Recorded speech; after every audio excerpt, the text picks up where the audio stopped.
Bonjour, nous allons donc commencer l'étude du texte d'Emmanuel Kant, Qu'est-ce que les Lumières? Mais en matière d'introduction, nous allons d'abord essayer de comprendre qui était le personnage de ce philosophe Emmanuel Kant, dont nous avons déjà abondamment parlé cette année, et nous allons essayer aussi de resituer à l'intérieur d'une courte biographie l'œuvre Qu'est-ce que les Lumières?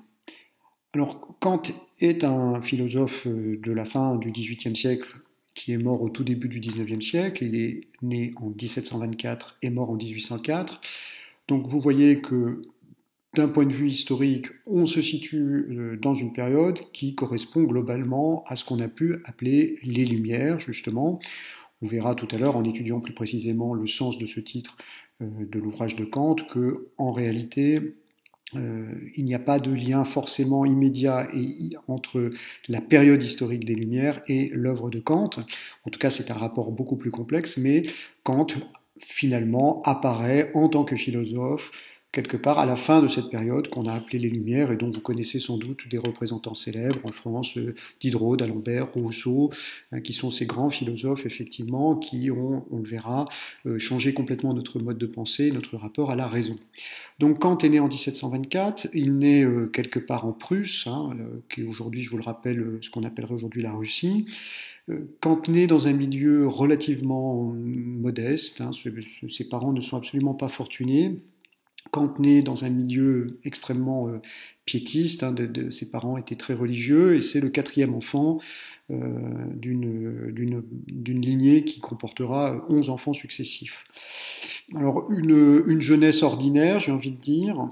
Le début de la carrière de Kant se produit à l'âge de 26 ans, 1740.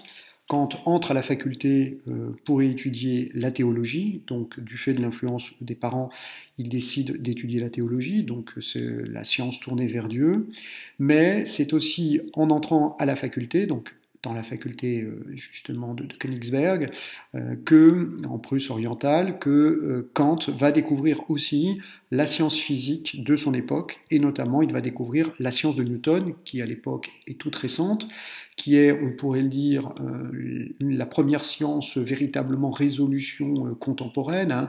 Alors c'est dans la lignée de Galilée, Newton et je vous le rappelle, celui qui a énoncé en premier le principe de la gravitation universelle, qui a permis en quelque sorte d'unifier la physique.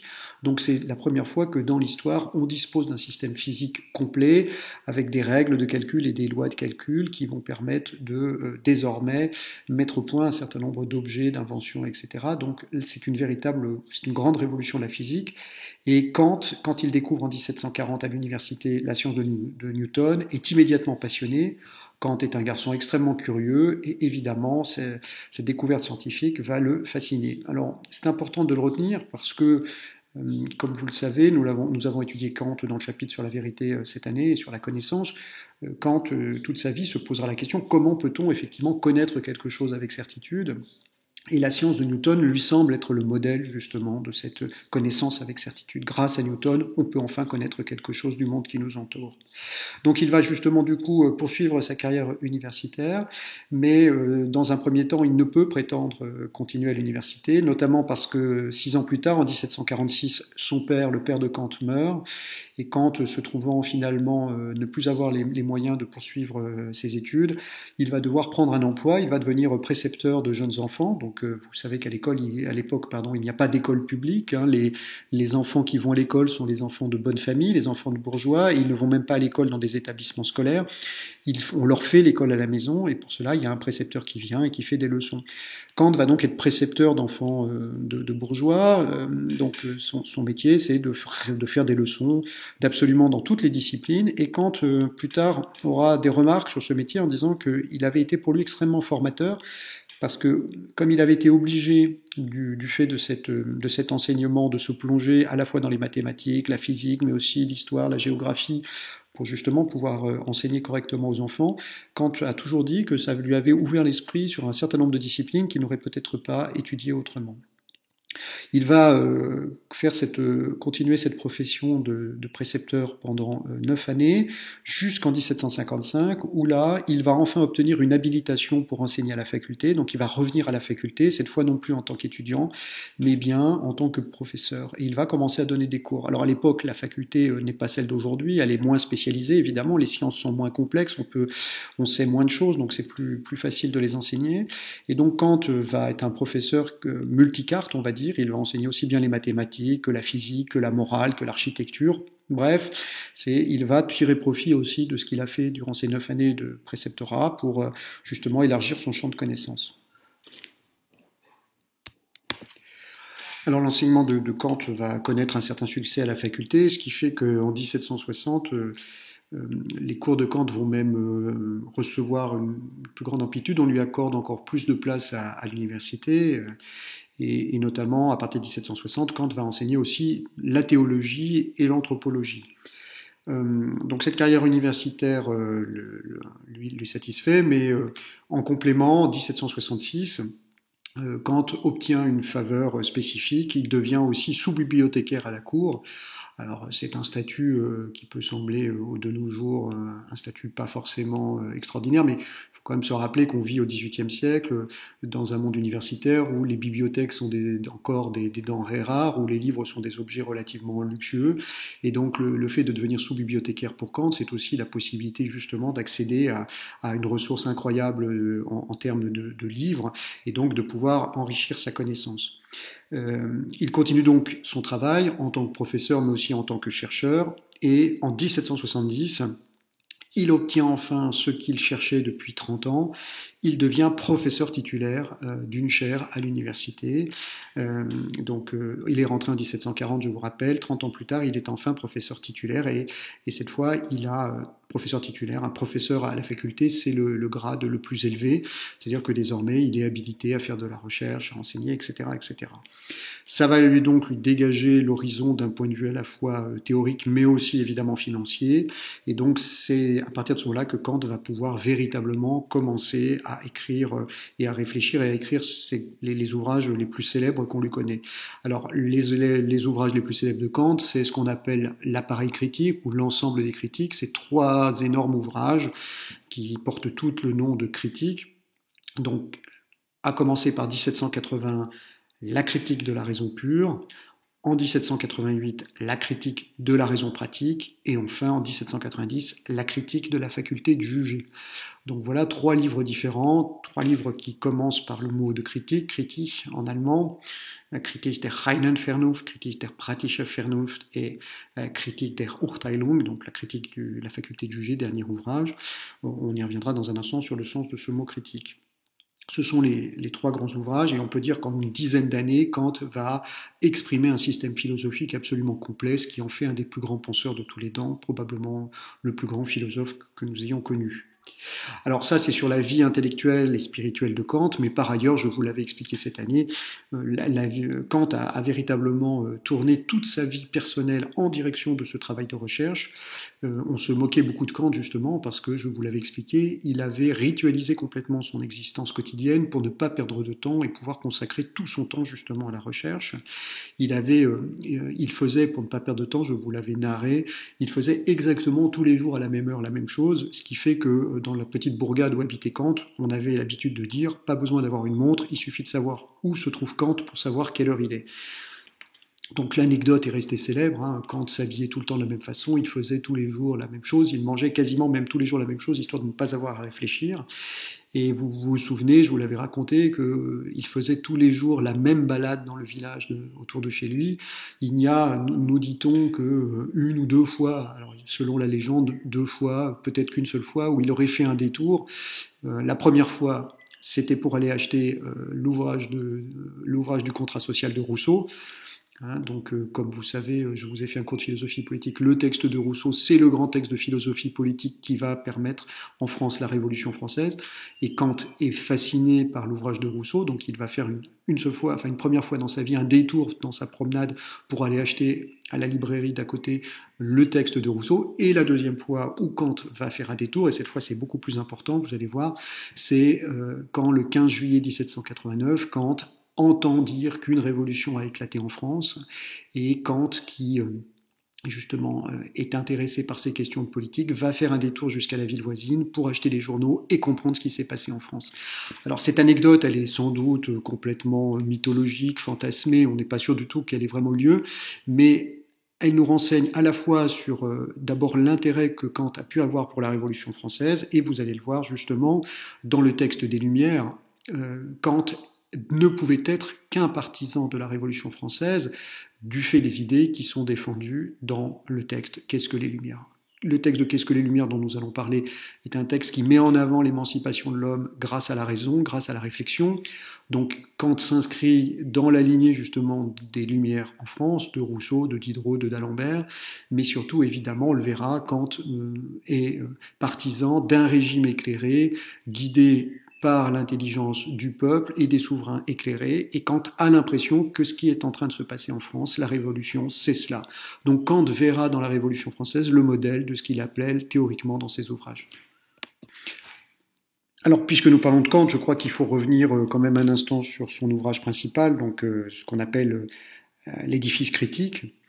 Et donc, je vous l'ai dit, l'œuvre centrale de Kant est constituée par 3 gros ouvrages, 1780, 1788, 1790, qui portent tous le titre de critique, critique de la raison pure, critique de la raison pratique et critique de la faculté de juger. Alors, pourquoi ce terme de critique choisi par Kant ?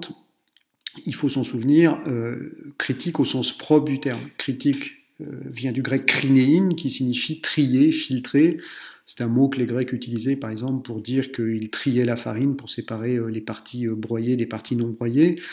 Donc critiquer, le vrai sens du mot critiquer, ça veut dire séparer les choses.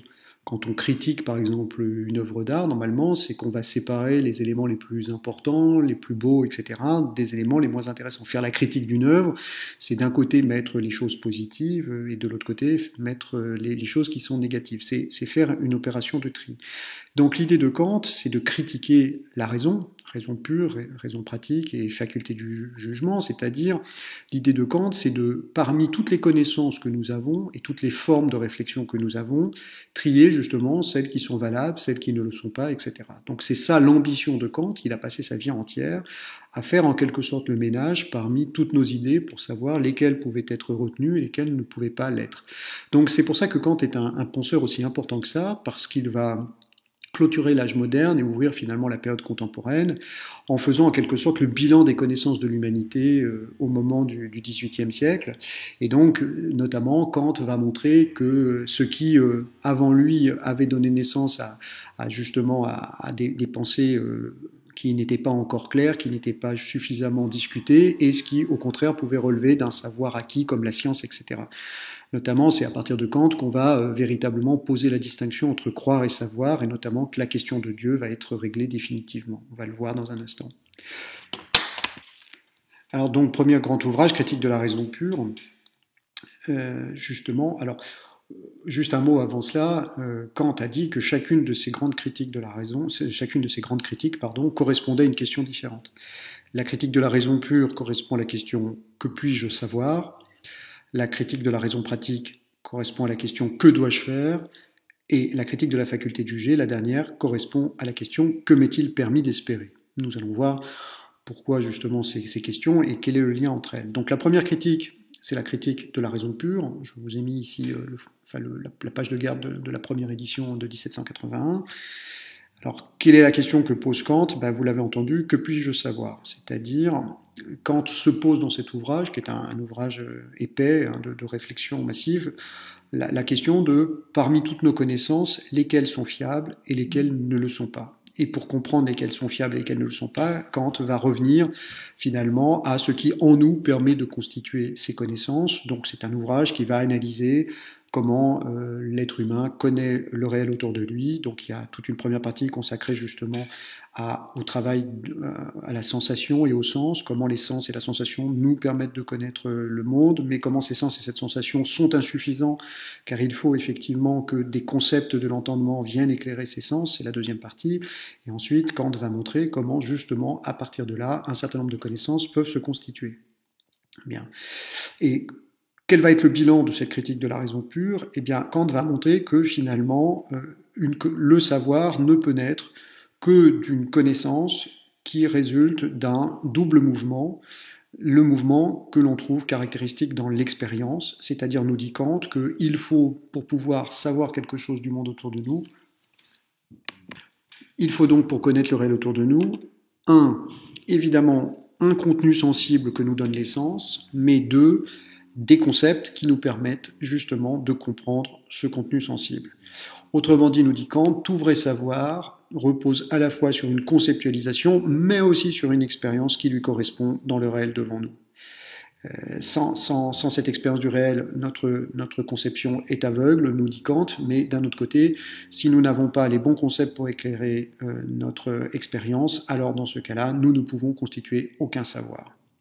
Donc Kant, dans cette première partie, nous dit, voilà ce que c'est que savoir, c'est effectivement réaliser une expérience, c'est-à-dire avoir dans notre entendement les concepts qui vont bien, mais un contenu sensible qui lui correspond.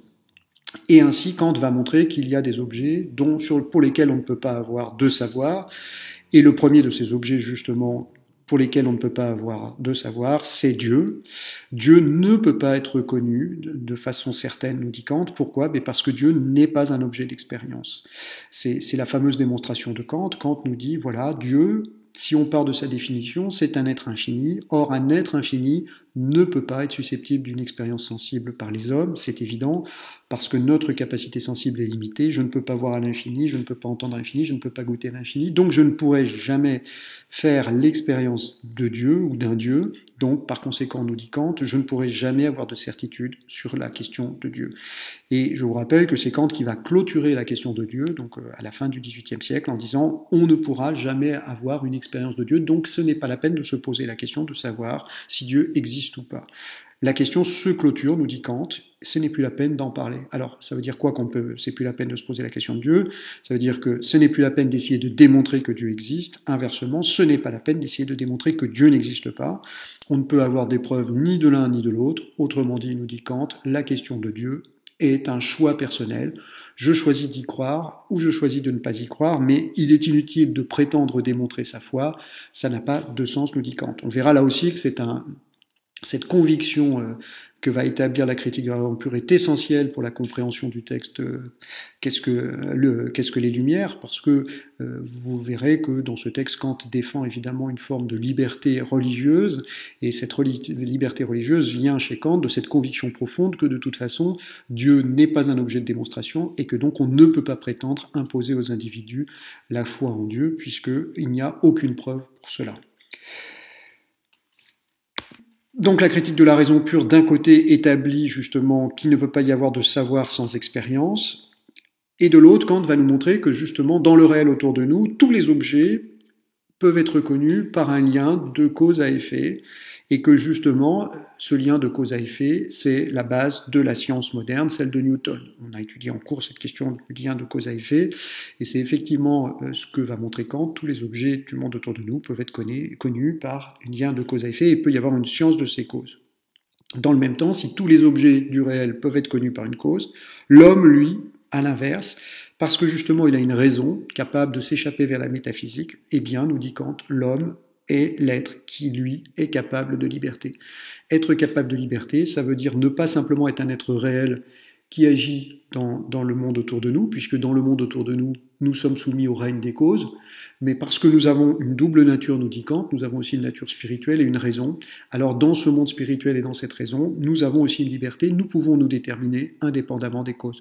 Je vous renvoie là au cours sur la liberté que je vous ai proposé. Vous avez un cours sur la liberté, je vous propose de relire cette partie. Être libre, cela suppose d'abord d'avoir une raison qui nous permet de détacher du réel et de choisir par nous-mêmes ce que nous voulons. Notre corps, par exemple, est dans le réel, il est soumis à des causes, je suis soumis à la maladie, je suis soumis à la gravitation, mon corps chute si jamais je trébuche, etc. Oui, mais, par contre, en tant que raison, je peux prendre décision sur ce corps, je peux, par exemple, à l'instant, décider de lever le bras, etc. Je suis donc un être libre grâce à ma raison.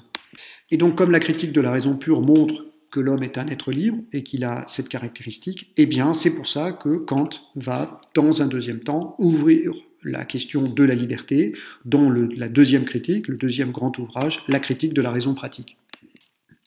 Donc la question de la raison pratique, publiée, vous avez ici l'édition originale en 1788, la critique de la raison pratique, Kant va tirer la conséquence de cette idée que l'homme est un être libre, et je vous rappelle que la question de la critique de la raison pratique, c'est que dois-je faire?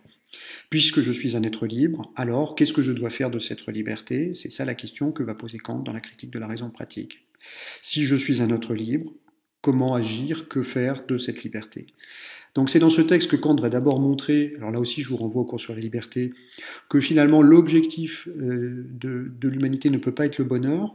Alors pourquoi ça ne peut pas être le bonheur? Parce que, je vous le rappelle, le bonheur selon Kant est un idéal illégitime, c'est-à-dire illégitime que le bonheur ne peut pas donner lieu à une législation universelle, à une loi universelle. Qu'est-ce que ça veut dire concrètement? Ça veut dire très concrètement, nous dit Kant, que le bonheur est un objet qui change d'un individu à l'autre. La notion de bonheur étant la satisfaction immédiate et continue de l'ensemble de nos désirs, Kant va dire, les désirs étant liés à ma subjectivité, à ma personne, à ma sensibilité, il est donc naturel que le bonheur de l'un ne soit pas le bonheur de l'autre, et donc si je me mettais en tête que le but de ma liberté c'est de poursuivre mon bonheur, alors immanquablement, nous dit Kant, en cherchant mon bonheur, je finirai par aller contre le bonheur du voisin, et en allant contre le bonheur du voisin, au final, je finirai par aller contre mon bonheur personnel, puisque si mon voisin est malheureux, je finirai moi-même par être malheureux, soit parce que je ne supporterai pas la vue de son malheur, ou alors parce que l'autre se vengerait de son malheur contre moi. Je vous donne un exemple très concret. Si par exemple moi j'aime le football, si diriger ma liberté, ça consistait à aller vers le bonheur, ça voudrait dire que je mettrais comme objectif à ma vie de pouvoir vivre tout le temps des matchs de football, assister à des matchs de football, etc. Oui, mais bien sûr, nous dit Kant, mais alors dans ce cas-là, ça veut dire que je ne pourrais pas vivre avec des individus qui n'aiment pas le football, ou qui finiraient finalement par me détester, ou qui finiraient finalement par vouloir m'interdire le football, etc. Bref, je ferai mon malheur et celui des autres. C'est ça l'idée chez Kant, l'idée de dire le bonheur ne peut pas être l'objectif premier que nous nous fixons parce que jamais il ne donnera un objectif commun à l'ensemble de l'humanité.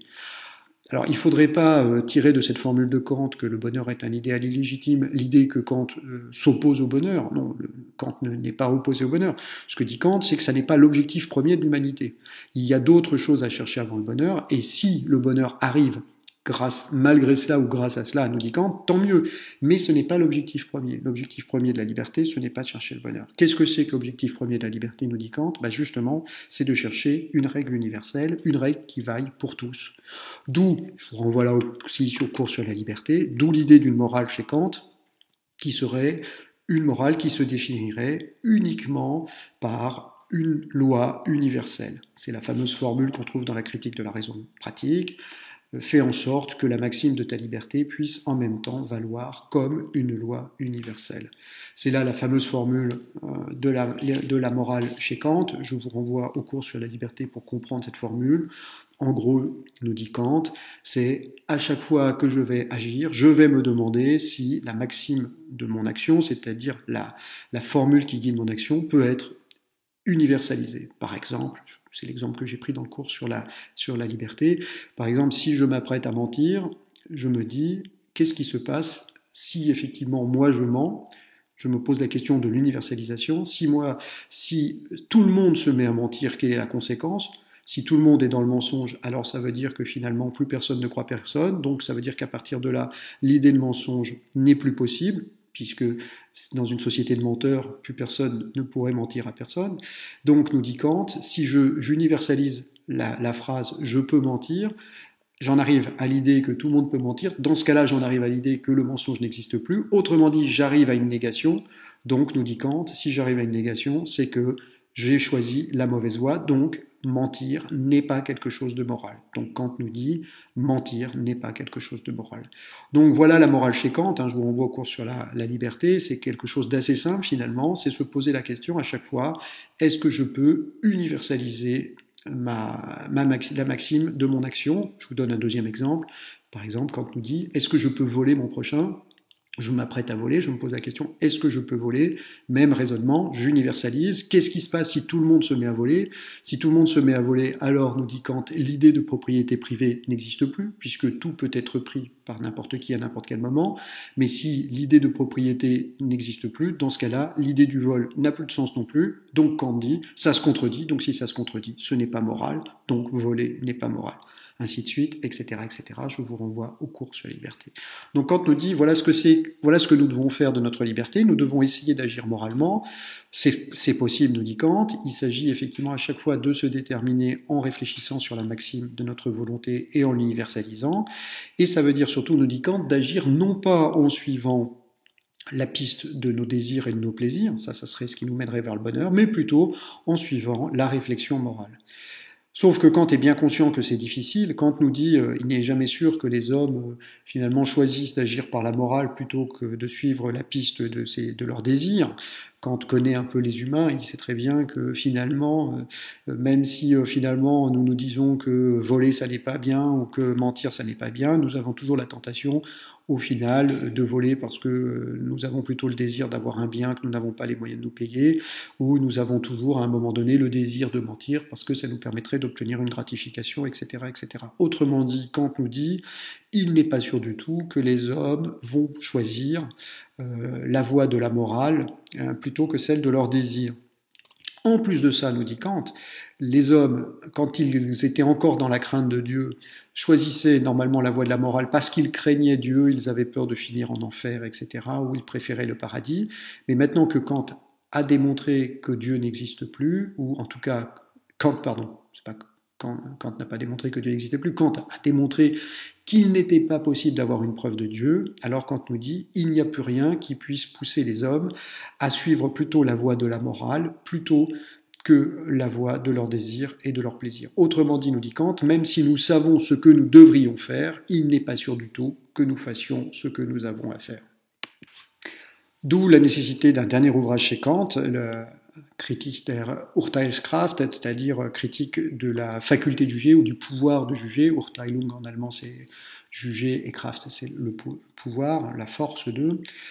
Donc justement, c'est ce troisième livre qui répond à la question que m'est-il permis d'espérer? Ben justement, c'est vient clore l'édifice critique en disant il faudrait donc que les hommes, donc premier ouvrage, je vous rappelle, Critique de raison pure, l'idée que l'homme est un être libre. Deuxième partie, critique de raison pratique. L'homme, du coup, doit suivre des lois morales et doit suivre la moralité plutôt que ses désirs. Oui, nous dit Kant à la fin de la critique de raison pratique, mais il n'est pas sûr que les hommes suivent cette piste-là. Pourquoi est-ce qu'ils ne suivent pas cette piste? Parce qu'ils n'ont finalement aucun espoir, c'est-à-dire ils ne savent pas finalement pourquoi il vaudrait mieux pour eux suivre la morale plutôt que leurs désirs et leurs passions.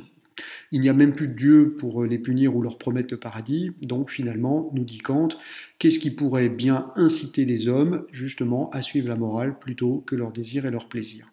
D'où cette troisième critique qui a comme question que m'est-il permis d'espérer? Donc c'est là où Kant va dire il faut montrer aux hommes qu'en suivant la morale il y a de l'espoir, sinon ils ne suivront pas la morale. Donc dans ce troisième livre, Kant va chercher des signes qui nous permettent de penser qu'il n'est pas complètement absurde d'agir conformément à la raison. C'est-à-dire que Kant va nous dire, vous voyez, en gros, vous avez deux choix possibles dans l'existence, ou bien vous suivez la pente de vos plaisirs et de vos désirs, et vous allez dans le sens du bonheur en pensant à vous-même et pas forcément aux autres, ou bien vous choisissez la morale, mais la morale, elle va agir contre votre plaisir, contre vos désirs, et finalement, on ne voit pas pourquoi les hommes choisiraient plutôt cette deuxième voie. Donc, cette troisième critique va essayer de montrer pourquoi, finalement, il vaut mieux choisir la voie de la morale. Il y a malgré tout des signes qui nous font penser, dit Kant, que ça n'est pas absurde de suivre notre raison et de suivre justement la voie de la raison. Et donc, dans cette troisième critique, Kant va montrer que la raison humaine, finalement, est capable, si elle agit bien, si elle agit selon une certaine finalité, de rejoindre l'ordre de la nature. Donc Kant va montrer dans cette troisième critique que la raison humaine n'est pas complètement coupée de l'ordre du monde et que donc que si nous suivons la raison humaine, nous nous inscrivons finalement dans un ordre global qui nous permet d'avoir une espérance pour l'avenir. Et donc cette troisième critique est très étonnante, c'est un ouvrage absolument à la fois complexe, dense, extrêmement riche, Kant va montrer que justement la raison humaine n'est pas coupée du monde extérieur à travers une réflexion sur le beau, sur l'esthétique. Je vous renvoie au cours sur l'œuvre d'art que je vous ai donné.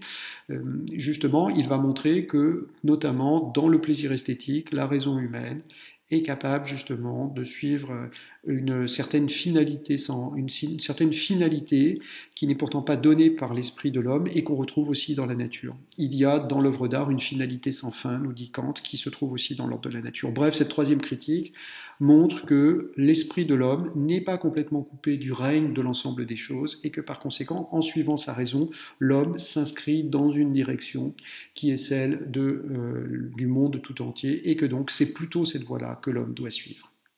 Voilà rapidement brossé l'ensemble de cet édifice critique. Évidemment, le texte que je vous propose n'appartient pas, Qu'est-ce que les Lumières n'appartient pas à l'édifice critique, mais il faut quand même avoir en tête un tout petit peu quand même la philosophie de Kant, ce qu'elle dit, et nous en avons vu de larges passages au cours de cette année, à la fois dans la théorie de la connaissance, mais aussi dans la question de la liberté, et dans le cours troisième partie justement sur l'esthétique, sur la question du beau. Donc il faut avoir toutes ces questions en tête pour pouvoir à un moment donné réfléchir sur une œuvre de Kant. Alors venons-en maintenant au texte qui nous intéresse. Qu'est-ce que les Lumières ? Vous avez ici une reproduction de l'article de journal, puisque le texte Qu'est-ce que les Lumières sur lequel nous travaillons est un texte court, vous l'avez remarqué, parce qu'il est justement un article de journal que fait paraître en décembre 1783 Emmanuel Kant. On le verra, en 1784, c'est une réponse donc que fait paraître Emmanuel Kant à une question qui avait été posée au début de la même année par le pasteur Zollner dans une revue qui s'appelle la Berlinische Monatsschrift, ce qui veut dire en gros Monatsschrift, c'est-à-dire le mensuel berlinois. Donc on est dans une période, je vous l'ai dit, d'effervescence intellectuelle en Allemagne et en Prusse, et au début de l'année donc 1783, en janvier 1783, un pasteur écrit un texte dans lequel il pose une question.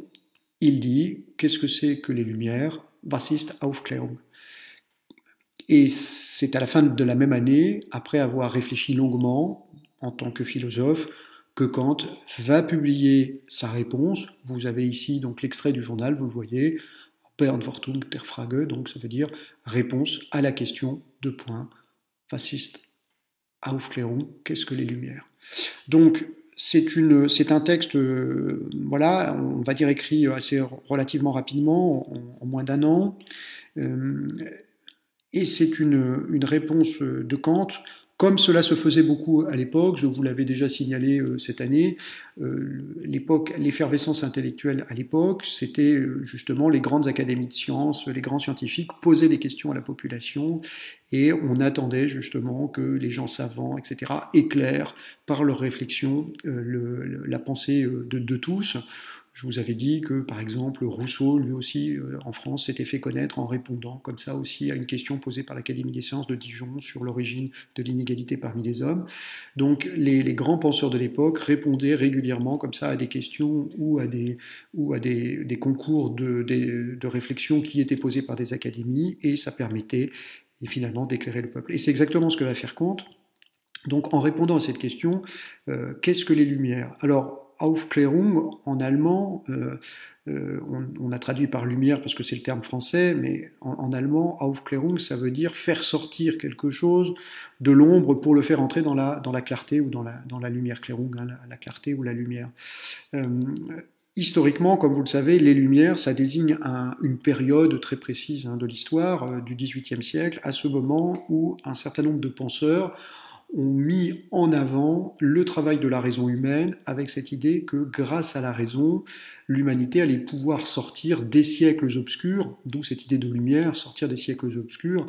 Qu'est-ce que c'était que ces siècles obscurs ? C'était des siècles que les penseurs ont considérés comme guidés uniquement par des choses mal comprises, mal digérées, mal interprétées, ou encore pire, guidés par les désirs et les passions des hommes. Et l'idée des Lumières, Lumières, c'est d'abord avant tout cette idée que désormais la raison va pouvoir analyser, comprendre toute chose et pouvoir guider l'homme avec certitude vers ce qu'il a de meilleur. C'est cette période, elle est notamment caractérisée, vous le savez, en France par un certain nombre de grands noms que j'ai déjà cités, Rousseau, Diderot, etc., qui sont les précurseurs de ce qu'on a appelé la Révolution française. Et tous ces penseurs, justement, disaient qu'il était temps que l'homme se mette à penser par lui-même, grâce à sa raison. Et c'est pour ça que ces penseurs ont été les premiers à revendiquer la liberté de penser pour tous, etc. Donc des régimes politiques, je vous renvoie au cours sur la politique, qui correspondaient justement à cette manière d'être, donc notamment la démocratie chez Rousseau. La démocratie pour Rousseau est nécessaire parce que tous les hommes sont capables d'éclairer grâce à leur raison, leur raisonnement, et donc de choisir pour eux-mêmes. Donc c'est ce qu'on a appelé les Lumières, je vous renvoie historiquement à cette période, faites des recherches, je vous avez fourni des documents pour réfléchir sur cette période. Mais ce qu'il faut voir, c'est que finalement, quand Kant écrit ce texte, eh bien, on est à la fin de cette période. C'est-à-dire que Kant écrit après que d'autres penseurs de son époque ont déjà réalisé les Lumières. Et justement, ce qui est intéressant, c'est que Kant va faire, en quelque sorte, dans cet article, un bilan de la période.